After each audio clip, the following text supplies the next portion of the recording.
Good morning, folks. Good afternoon, good evening, wherever you might be joining us from. Welcome to Coded Live. I'm your host, Sam Basu. This is the chat show. It's Friday. So our one rule is we don't share screens. If you had come here to see me fail at coding, today is not your lucky day because I'm not coding today. Today is a Friday. Today is a chat show day. So we get to hang out with the folks we work with in the company, in the community, folks who are passionate. So with me, I have my wonderful friend, Nichol Goldstein. How are you, Nichol? Hi, everybody. And hi, Sam, most of all, because, anytime I get to talk to you is a good time. Thank you, thank you. And you're awesome. And I see some of our friends are joining in. Let's see. Hey, Eva. Hey there. Eva is in Sofia, Bulgaria, kind of end of her Friday. So hopefully this is the last thing before she goes and gets a drink. And our good friend Taylor and Code is here, aka Mr. Chad Green. Good day, everyone. Yeah, good morning, sir. Good morning. Rocket Man is here. Early Friday. Yes, yes. All right. All right, folks. We are here to learn about Nichol. It's all about you, Nichol. And she's very busy, so she has a hard stop. She's like, I'm done with you at the half an hour point. She's got a You guys meeting will to be jump done onto. with me, I promise. Like at that half an hour mark, you'll be like, that's all I can stand. We're done. All right, so let's start. And we always start here, Nicole. I didn't tell you, but we start with an existential question. Like, have you figured out who are you? What's your purpose on Earth? Oh my God, so that's really how we're starting out. Yeah. You fantastic human being, what have you done to me? Um, so existential question. Um, so if I had to figure out my purpose is to constantly evolve. We'll say Hmm. that. I like progressing through different things. I love learning different things. I like finding synergies between all the different things and like smashing them together and kind of finding a way to make them all work. But I will say that like if I end up sitting somewhere and staying somewhere for too long, then it will be like wounding me. I have to keep Wow, going. that's deep. That's deep.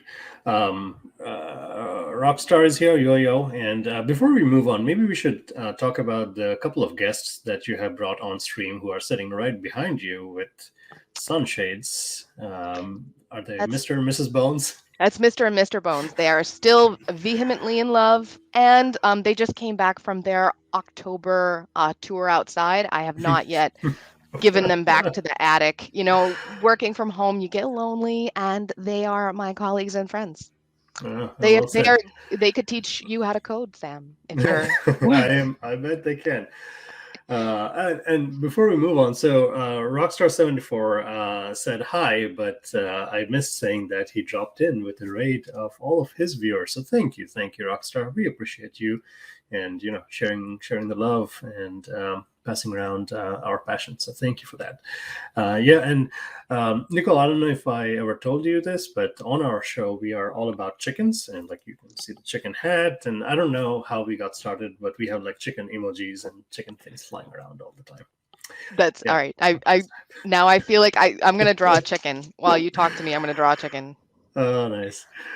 Okay, so tell us a little bit about you, Nicole. Other than your constant need to evolve, what do you do? I drew a chicken. Oh, nice. That's fast. That is fast. Remarkably fast. So I'm the senior community engagement specialist for the core A side of the community, and I'm fairly new in the role. I just really started in February, so everything about it is exciting. I feel like I take like a lot of my different skill sets and, like I said, smash them into one when you work in the Yeah. community. Yeah. See, we talk about this a lot. So Progress Software is a big company, and Nicole is a colleague of mine. And internally, we have our business divisions kind of broken up into core A, B, and C. And like nobody outside the company really knows what that means. So, what are some of the products and things you support? Oh my goodness. So there are so many products in our portfolio, and please forgive me in advance because I'm inevitably going to leave one out. Corticon, OpenEdge, WhatsUp Gold, Sitefinity, MoveIt, Wow. Kinvey, Native Chat, WSFTP, Data Direct, MessageWay, iMail, iMacros. Wow, that's a lot. And That's a camp. lot. And camp. And Kemp, of course. And Kemp. Kemp was an acquisition a few months back now. Yeah. Yeah, and folks, if you're late, yeah, go get a drink, go rest. We're here. We are recording Nichol in high definition for full glory. Yeah, so that's a lot of stuff that you support. Where do you live? So I live just a little bit north of Boston. I live in a town that like I keep coming back to. I keep trying to leave it and then I get drawn back in. And the reason I love it is everything you need is on the main strip. Like one road suits all purposes. I hear you. I hear you. Our good friend Fool Schnabel is here. Fool is known for trolling, so get ready for a little bit of that, Nicole. Be kind. Be kind. Yeah. No, I mean, so Nicole is so much like you're a lot to deal with, like a force to reckon with, like behind the scenes. But I don't know if you're on the internet enough. So I'm glad to have you be out in the community with us all. How long have you lived in Boston? Do you like it? Anything you don't like? I would say Massachusetts, I've lived here almost all my life. I lived for a short period of time in Florida. It's so funny. I tell people I lived in Port St. Lucie because I'm like, I lived in Florida. And everyone's like, wow, that's great. And I'm like, I lived in Port St. Lucie. They're like, good Okay, for where is you. that? Because I don't know where that is exactly. It's a little bit What's the north thing? of West Palm Beach, Oh, okay. a little bit north of there. So it's just kind of funny to watch that kind of thing change. You know, I like Massachusetts. I like the change in seasons. However, once it starts snowing, I will completely disagree with what I just said. And then the summer will come around and I'll be like, oh, isn't snow nice? And then, you know. Yeah.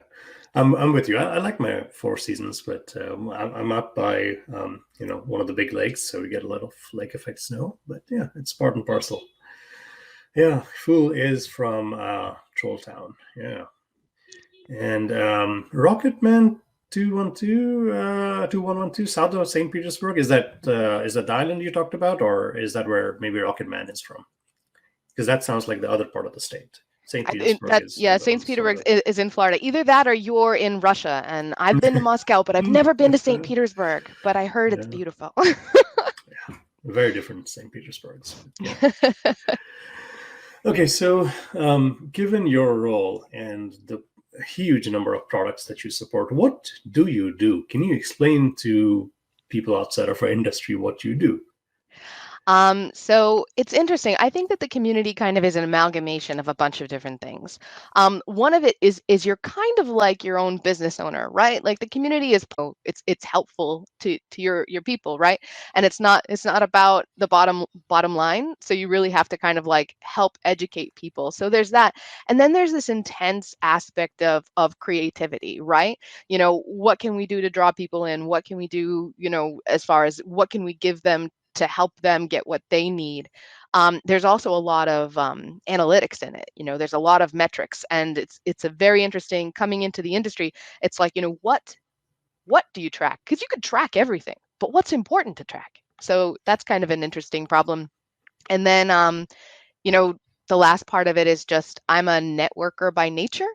So I really, you know, as I get into it and as I start to see familiar names and avatars, familiar faces and avatars, you know, I think it makes me enjoy being in that space even more. Yeah, yeah, well said. And Rocketman did clarify. So Lucy is a little south of St. Pete, past home. Yeah, good to know. Good to know. Okay, so you are here, and how long have you been with the company? I've been here for a little bit over 3 years, and almost half of it has been in this room. There With used Mr. to be an Bones. office I went to, but Yeah, now at it's just least you me have and Mr. Boneses. yeah, That's what I got. you got somebody to keep And you my Star company. Wars shrine Yeah, back yeah, there. I got my Star Wars shrine. yeah. We will get into that a little bit because you have some history with Star Wars, I hear. Yeah. But let's talk a little bit more about you. Like, how did you end up here? How did you start your career? Is this what you always wanted to do? So my degree is in animation and illustration with 2 classes shy of a Interesting. minor in psychology. Um, so when I started, I did a lot of work for comic books. I've written and illustrated for Jim Henson's Fraggle Rock, for Cartoon Network's Uncle Grandpa. I got some stuff in Tokyo Pop before Tokyo Pop went belly up, and now it's not belly up anymore. So there was that, and so being a business owner there, I co-owned an edible arrangements franchise. I Interesting. had a 4-family apartment building that I ran, and I was an administrative assistant. So I was all of those things all at the same time. And I've always worked for executives, right? So I had that kind of higher level like view of the business, and I loved that.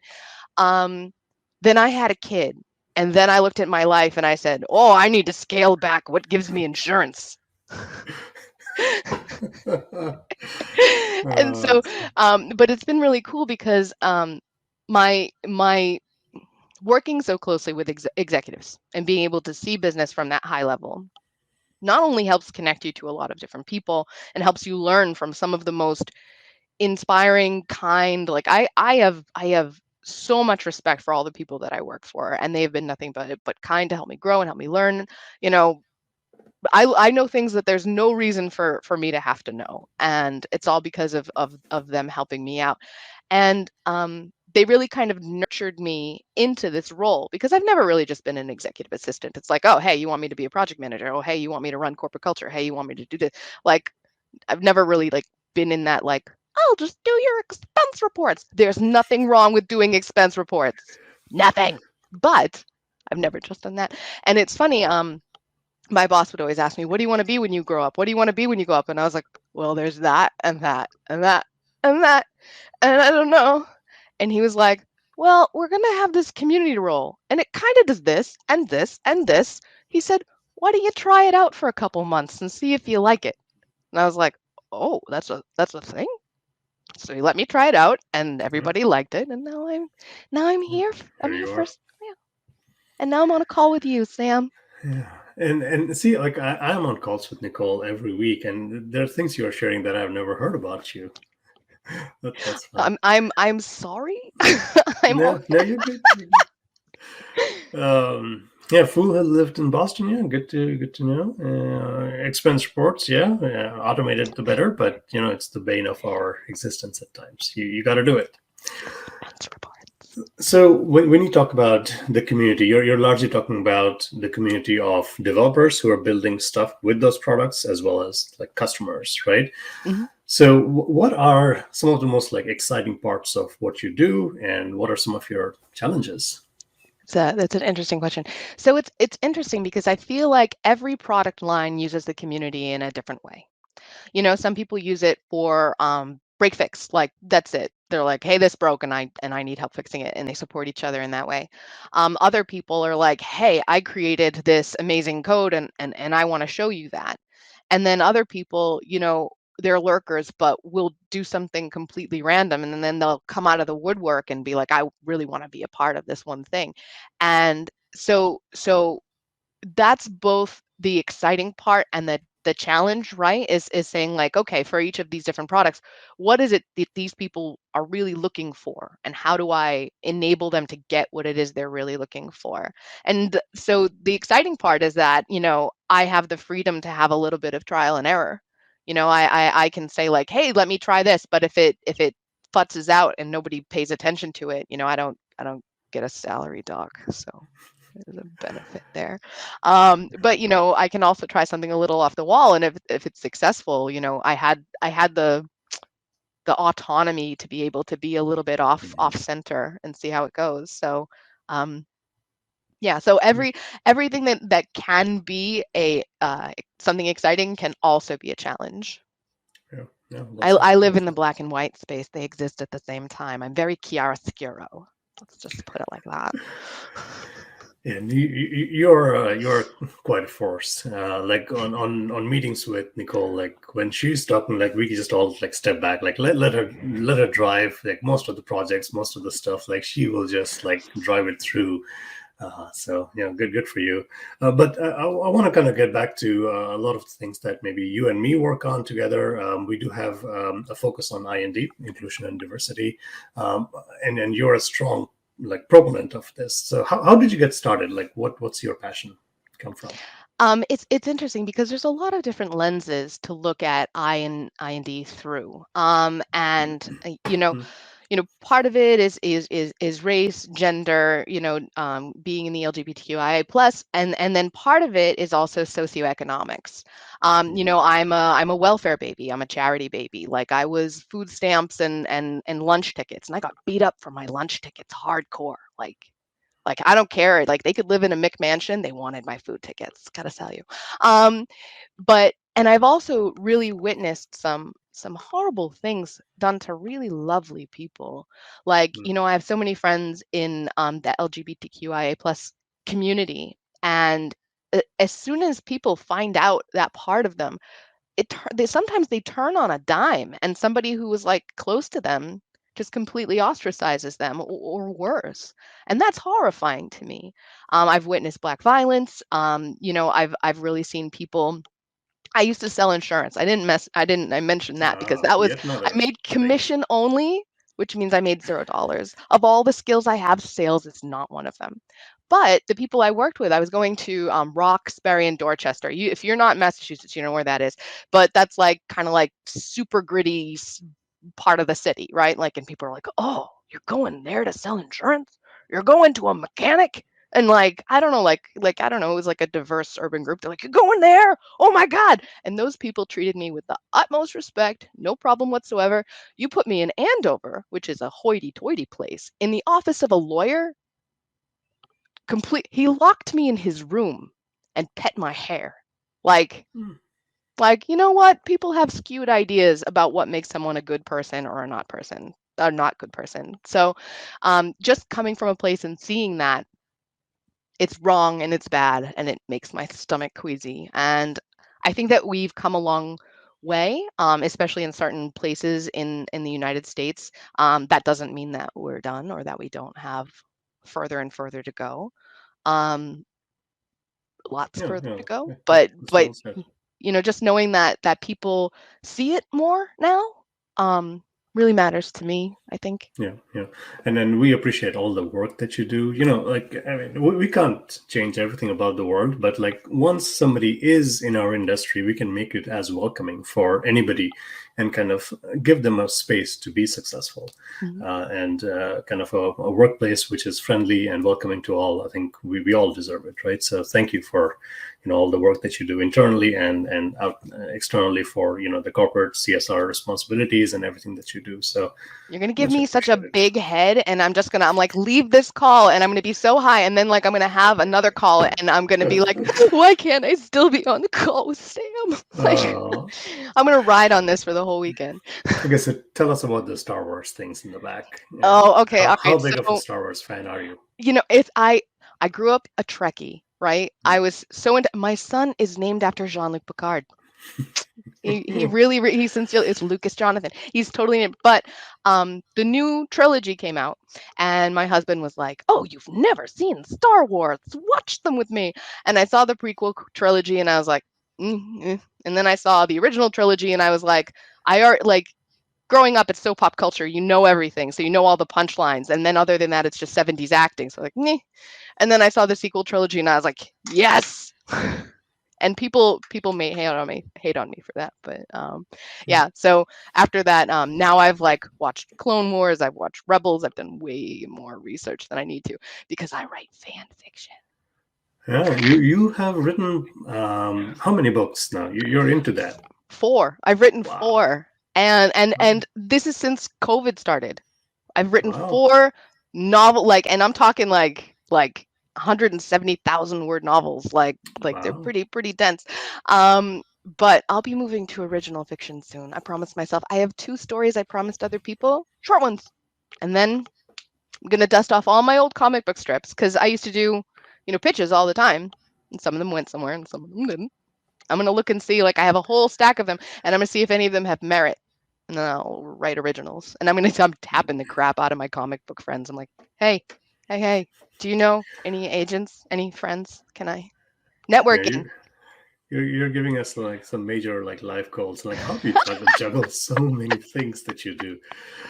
Yeah. Okay, Evolution, let's baby. Yeah, evolution, like you said, evolved.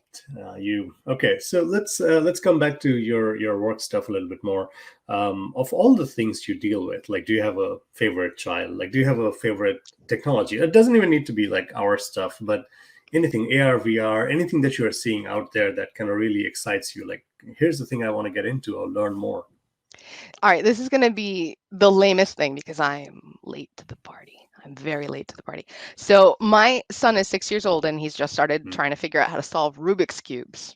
Right Ah, now, he's at the point he can solve the bottom and solve 2 rows up. It's the last row in the top face he can't figure out, but he's so obsessed with it. He's like, and he doesn't watch anything with a plot. My son is high functioning autism. He doesn't watch anything with a plot. But you put him down and you're like, you're gonna watch 6 hours of them fixing this tractor. He's like, yes. So he's like, I need to watch a YouTube video about Rubik's cubes, and we went down a rabbit hole. And there are so many that like have like AI functionality, so you can, pair with people across the world and see who can solve it faster, or it'll give you specific puzzles like, hey, get it into this position, and then see how fast you can do it. And like, for some reason, and I'm so late to the party, but I'm just like that. That's a thing. And for some reason, it excites me. That and a yeah. Nintendo Switch. Mm-hmm, hmm. See, I don't know the whole like thing about John Lucas, so I can't comment on it or document things. It's too cool. Yeah. No, that's good. Yeah, there's a lot to learn from YouTube. There's a lot to learn from like crowdsourcing stuff and AI, and that actually is a good point. Like my kid is 6 as well. I should get him a Rubik's cube, get him started. Yeah, There's left algorithms and right algorithms. yeah. He There's a like lot to it. my husband was really ambitious. He bought every one of us a Rubik's cube. My husband can do it all the way. My son can do it most of the way. I want to tear off the stickers and then just redo it. Yeah, That's my version of proficiency. There's no rule that says how to solve the cube. It just says solve the cube. That means the right. opportunities are I could pop the thing Yeah. apart, put it back together. Like, Oh boy. Yeah. Just take down the whole Rubik's Cube and just stick it back together. That sounds like the way you should do it. I'll Okay. make a Well, YouTube video of it. Like, and I do not even know how to do it properly. So I will be there with a chisel and I'm mhm. like, and like, it'll just explode. There'll be injuries. I'll follow up with like a scar. Be like, this is my Rubik's Cube incident. You're too funny. Okay, so looking around at your desk and Mr. Bones, like remote work during the pandemic, what is your most beloved like tech gadget that you can't live through a day without? Ah. To be Phone, honest, no. headphone? I mean, phone. I have like syntax where this is actually a screen that you could draw on, but I've like mastered the art of like doing this with my hand and looking up here and just Mm, figuring it out. And these are pressure sensitive. Like it's nice. And the reason why I love it so much is I used to do a lot of watercolor paint. Watercolors are expensive unless you're using Crayola, but that's not. Anyway, watercolors are expensive, and there's no Control Z. Control Z is yes. great. And you're like, oh, that's too bright. I'm just gonna fade that down. And like saved me painting a whole nother picture. It's fantastic. I hear you. Yeah, I've heard good things about the bamboo, but you're using it for illustrations. That's Mm, interesting. yep. Yeah. All right. So you're very busy with all the work stuff, but when you do get some time off work, what do you do? What does your work-life balance look like? It depends on what you mean by work-life balance, because for me, it's like shifting from one work into another kind of work. Hmm. Like for Yeah. me, like I love my family to the end of the moon. Having a family is a job. It's a Yeah. job. When you talk about having to have like, diplomatic relationships and patience. So then there's that. And then Spawn goes to bed and then I watch an hour of TV and then I do my writing work and then I'm up until like, I don't know, like 1 in the morning. I have Yeah. like COVID, like it makes me, I can't sleep because I don't move out of this chair. Like literally I will walk 16 feet in a day and most of it will just be me getting up to go to the bathroom. And that's my exercise in a day. It's like, oh, it's time. Like 10 steps. No, I completely hear you. Like, especially, like having young kids or pets. That's a full-time job, pretty much. Anytime somebody's like, "Oh yeah, we have gerbils," and some reason, even though Spawn wanted gerbils, Mom, it's your job to clean the cage. I'm like, gerbils, I'm so glad you live for such a short period of time. Like Smokey and Snowball, call out to you. I love you. You sit in a cage and nobody plays with you, and I'll clean you once every 2 weeks. Make sure you have food. That's your life. Smokey and Snowball. I hear you. Hey, as long as the writing, the illustrations, it's bringing you some joy, like that's your Oh yeah. relaxation, right? Yeah. Yeah, yeah. I mean, I can't sit still. My previous job, it was so funny. I had a lot of vacation I hadn't used. They told me to go on vacation.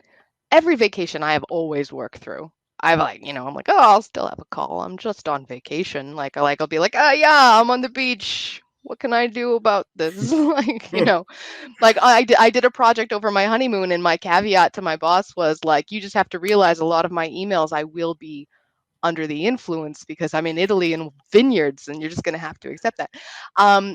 But my company shut off my email access. They were like, Nichol, you really need to do this. And for a 2-week vacation, they shut off my email access. And I was like, what am I going to do with myself?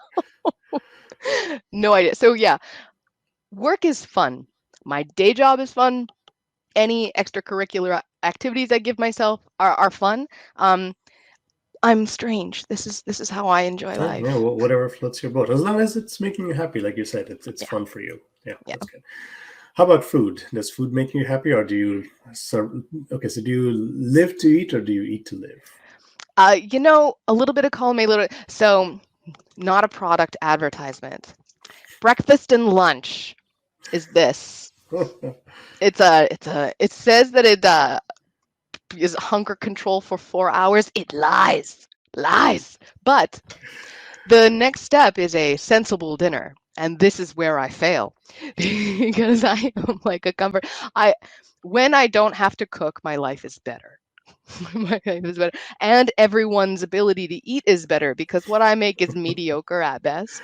But like my husband makes me a good chicken parmesan. I'm like, this is why I married you. No, I think you're underestimating yourself. You feed a kid, you feed the pets, you're good.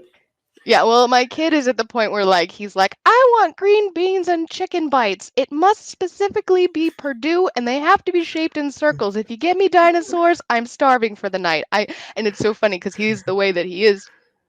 We like if you don't eat dinner, then you have to go straight to bed with no stories. And sometimes he looks at what I serve him and he said, I'm going to accept the consequences. It's like this is not how that's supposed to work. I'm That's willing funny. to accept the consequences, you 6-year-old genius. All right, maybe another trick question here. If you had $1 million right now, no strings attached, what would you do? I would pay off my house. Hmm, I would. And then I'd probably give it to other people. Um, that's nice. everyone's gonna judge me. Please don't at me on Twitter. I'm a socialist at heart. Like, if everybody in the world was righteous, socialism would work. So like I was a very Bernie Sanders girl. Yeah, please again, don't at me. But I'm always of the opinion that, I don't need all the money that I have. Like I came from living for 4 people in a 1-bedroom apartment with 1 bathroom, and you had breakfast for dinner because breakfast was cheap, right? So my understanding of what comfort is, like having this room is the epitome of comfort. Like I don't need more than this. So I often give a whole bunch of money away. Like a friend of mine, her house was ruined in Ida. And Oh, then the insurance isn't paying off, FEMA is helping them, but like they've been living in their attic because it's the only place they can get heat with a hot plate for months. wow. And so like I keep tossing her all this money, and she's like, why? And I'm like, because I don't need it. I mean, if you're eating and everybody is healthy and you can pay for your house, you don't need it. I mean, Hmm. but again, I'm weird. I still want to No, pay for no, my house though that's because well said. Yeah. like otherwise I'll pay it like the cost of interest on a mortgage. It's really. Do you Yeah. know if you pay one extra payment on your mortgage in a year, you cut 7 Mhm. years off the life of the loan? Yeah, debt is hard.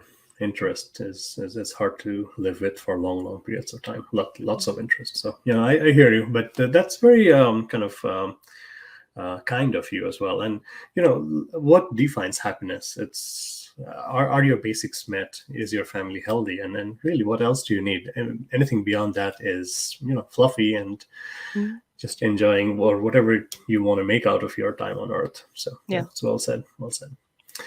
Okay, I know you had another meeting, so Oh, I didn't even we look at have the to let time. you go. But one last thing here. So we have kind of lived through an interesting time, maybe with the pandemic. What is Nicole looking forward to in the next like 6 months, 1 year? So supposedly we're supposed to go back to the office in January.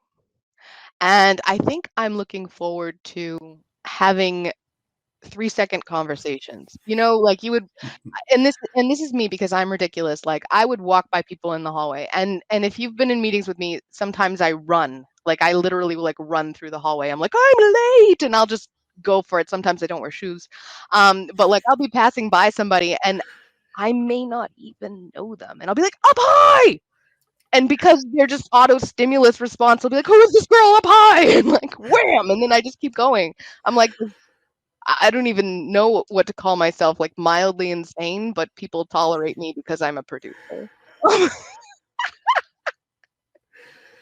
No, you are amazing. You are, Never inviting him again. He's yeah, like, yeah, he's and I mean, Nicole gives like you calls with Nicole are like energy wise, like she's way up there, and then you get off the call and it's like, oh, it just goes down.